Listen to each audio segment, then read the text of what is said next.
ఆయన అందరికీ నమస్కారం. అనకాపల్లి జిల్లా పంగిడి గ్రామం చెందినటువంటి సతీష్ గారు ఈ సంక్రాంతికి ఒక మంచి కార్యక్రమం అయితే చేయడం జరిగింది.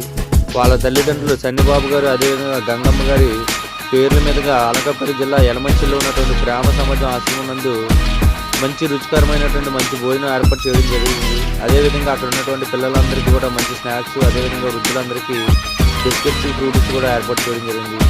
సంక్రాంతి అంటే ఆటలు పాటలు అని పరిగెత్తి ఈ రోజుల్లో ఇంత గొప్పగా ఆలోచించి వినూత్నమైన కార్యక్రమం చేసినటువంటి సతీష్ గారికి మా తరపున అక్కడ ఉన్నటువంటి పేదవారందరి తరపున ప్రత్యేకమైన ధన్యవాదాలు తెలియజేస్తున్నాం. మీరు ఎల్లప్పుడూ 10 కాలాల పాటు చల్లగా ఉండాలని మనస్ఫూర్తిగా కోరుకుంటూ వన్స్ అగైన్ థ్యాంక్స్.